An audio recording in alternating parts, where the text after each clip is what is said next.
back to our next class. আজ আমরা শিখব যে কিভাবে কোণ নির্ণয় করতে হয়। তাহলে দেখো, আমার প্রথম কাজটা হচ্ছে, যদি তোমাকে কোণ নির্ণয় করতে হয় আমাদের ধাপ কিন্তু দুইটা। একটা হচ্ছে সমান্তরালের ধাপ, আর একটা হচ্ছে দ্বিতীয় টপিক যেটা সেটা হচ্ছে চতুর্ভুজ আর হচ্ছে ত্রিভুজ।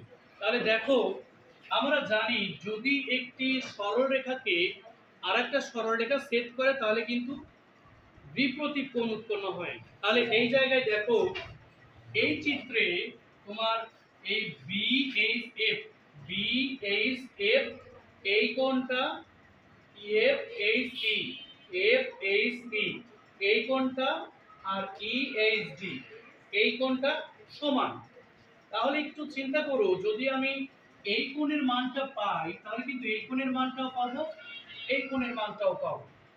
তাহলে আমরা একটু খেয়াল করি, এই চিত্রের দিকে আমরা যদি এভাবে তাকাই তাহলে দেখতে পারবা যে একটি সরলরেখা আরেকটি সরলরেখাকে এইভাবে সেট করছি। সেট করার পরে দেখো চারটা কোণ, একটা দুইটা তিনটা, এই পুরাটা মিলে একটা চারটা কোণ। আমরা জানি বিপরীত কোণ উৎপন্ন হয়, তাহলে এই কোণের বিপরীত কোণ এই কোণ, এইটার বিপরীত কোণ এইটা। তাহলে বিপরীত কোণগুলো কিন্তু সমান হবে। তাহলে এইটা যদি 20 ডিগ্রি হয় তাহলে এটা কয় ডিগ্রি হবে? 20 ডিগ্রি হবে। তাহলে এটা 20 ডিগ্রি হলে এটাও কত ডিগ্রি হবে? 20 ডিগ্রি হবে। তাহলে দেখো, আমাদের শর্তে কিন্তু ছিল এই কোণ আর এই কোণ কি হবে? সমান হবে। তাহলে এইটা যদি 20 ডিগ্রি হয় এটাও কয় ডিগ্রি হবে?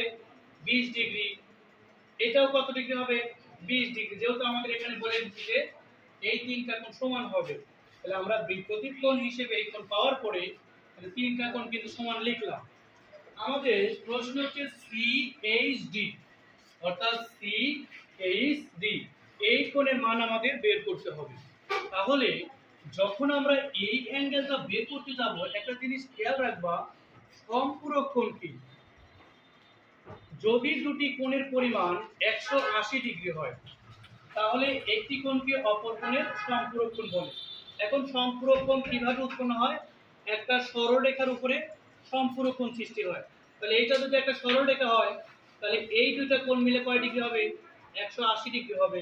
তাহলে এখানে দেখো, এইটা যদি একটা সরলরেখা হয়, সরি, এই এবি যদি একটা সরলরেখা হয়, এই পুরাটা কিন্তু একটা সরল কোণ।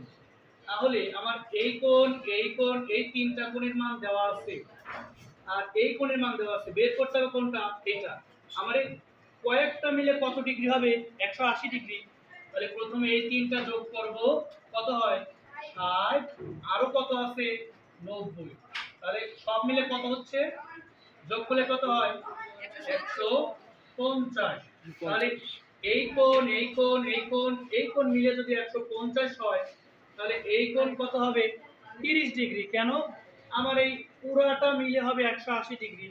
তাহলে এই কয়েকটা কোণ মিলে যদি 150 ডিগ্রি হয়, 150 ডিগ্রি হয়, তাহলে এটা আমরা বের করব কিভাবে? 180 থেকে মাইনাস করব। কেন?